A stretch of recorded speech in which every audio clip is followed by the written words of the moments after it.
Hey, hey, hey, hey. Nice wireless mic MCs that you have there. We spent weeks training with the microphone with the cord, so someday maybe we'll graduate to the cordless mic, my fellow classmates. It is great to be here tonight. Thank you so much for coming out. Joke's on me. Apparently, I can get addicted to marijuana.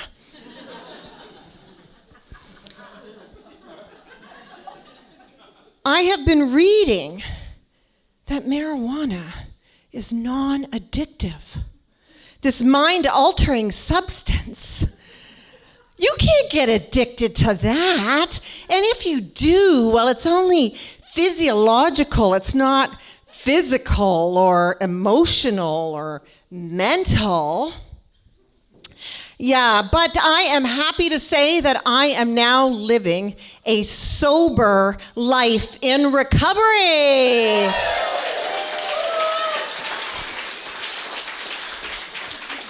And I gave up alcohol. So now I am raw and naked with nothing to protect me. And instead now of smoking when I'm happy, or smoking when I'm sad, or smoking when I'm angry, or smoking when I'm depressed, or smoking when I want to be creative, or smoking when I need to feed the cats, I now just feel everything. It's great, you know, and when I started to come out and tell my friends, you know, I think I might be addicted to marijuana. Really? Really? You can't just have just one? Can't have one puff? Why can't I just have one puff? Like, maybe if I just, but I knew that I could not stop at just one puff. Someone said to me, well, you know, it's more like a shopping addiction. It's not as hard to quit as, say, cigarette smoking. Yeah, well, at least with shopping addiction, you might get a new car and fancy shoes. With marijuana addiction, all I got was sitting in my lazy boy wondering if this was going to be the day I had my brain aneurysm.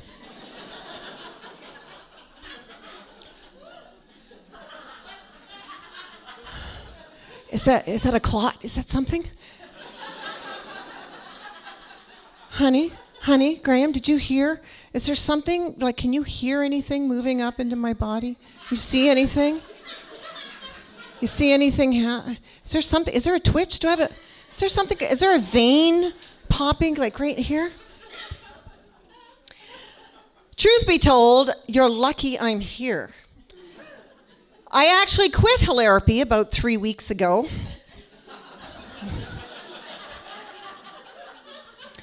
I put down the mic. I know, hard to believe. You see, I didn't feel that marijuana addiction was serious enough to talk about and to make funny. And I was sharing a room with these brave, courageous people in long-term recovery with just like 9 months, 24 days, 10 hours, 32 seconds.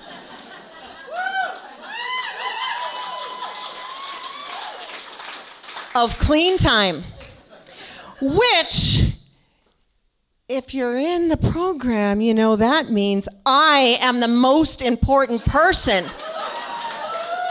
in the room. You cherish the newcomer. You grow from my experience. So I had to experience a lot of shame before I really admitted my 30-year daily habit was a problem. I mean, my 20s, my 30s, my 40s, most of my 50s. You know, and I think it was when I was in my basement, in my cold, dark basement, smoking because I was a little embarrassed and ashamed because I didn't want to go outside in case my neighbors saw me. And I didn't want my husband to really see me doing it a lot. And I was sitting in the basement on a piano stool next to my husband's dismantled 1972 Suzuki motorcycle. Yeah, I know how you feel. I see you, garburator. Garburator? Is there a garburator on a motorcycle? In my mind, there was a friggin' garburator on that motorcycle. I did have, I had some eras when I was smoking. I had my my hot knife era. Not even marijuana. If you know, you know.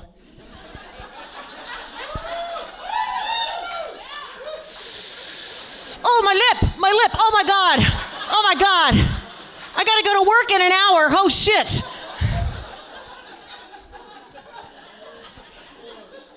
And then I had my bong-along era.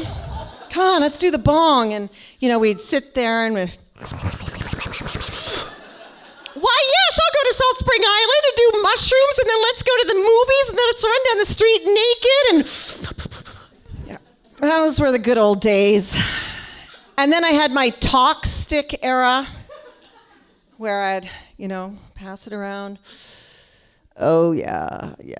I remember Debbie and Steve, they were doing that thing. What were they doing? And then they went on this trip, and then they went to Venezuela. What were they doing anyway? I don't know, but talk stick. And then my pride and joy era, my sit sleeping era. Now, I honestly thought,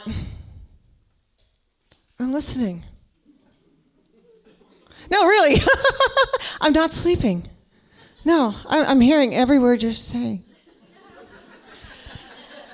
Yeah. So I was still in denial then, and I really actually blame two things. Oh, yes, right, the stage is a little wonky. Watch out, kids. I really blame legalization for shining the light on my addiction. We had that crunchy stage in between when it became legal, but yet there were no stores.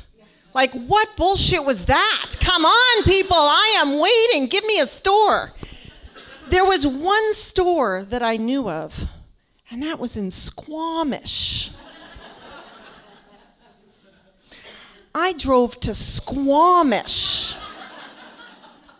to buy marijuana. But gas was really expensive, so I really didn't want to tell my husband why I was going to Squamish. He'd say, "Oh, honey, do you want to?" And he had that high-pitched voice too. "Oh, honey, I better put it down. You want some company?" "Oh no, honey. I need my alone time. I just want to look at the mountains and the Sea to Sky Highway." And I'd get up there, and it would take me about an hour to get up there, but 3 hours to get back.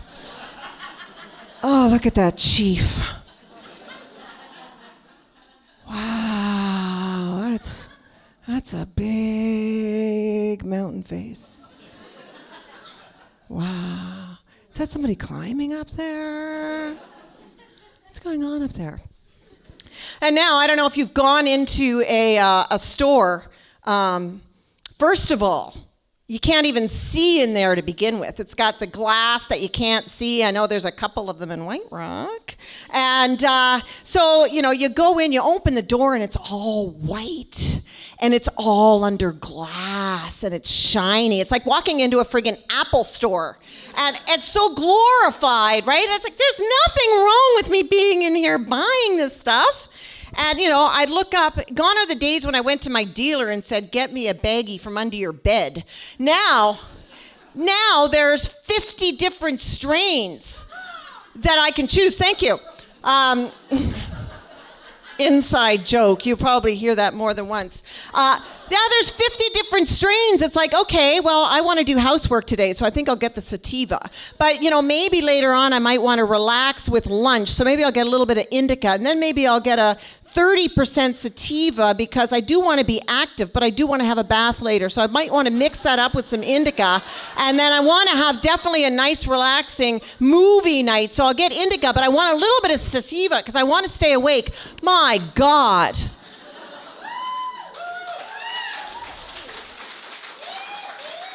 They could have made it a little easier. I just want to say quickly, because I know I've been cacawed now. A couple weeks ago, I brought Snoop Dogg on. Now, if anybody followed Snoop Dogg, he had this whole thing about how he'd put down the smoke. Now, he smoked 75 joints a day. This took over the pot-smoking population of, if Snoop Dogg can quit, I can quit. And so it really affected a lot of people because a lot of people were going to quit because Snoop Dogg quit. I called them and I said, hey, you want to come on my journey with me? You know, we could get a duo going. We can start rapping, maybe bring Lizzie on board. And apparently it was just a fucking advertising for a smokeless barbecue pit. And all I can say is he missed a grand opportunity to affect change and shine a spotlight on marijuana addiction. So what he put down, I'm picking up. So that's my time. Thank you all.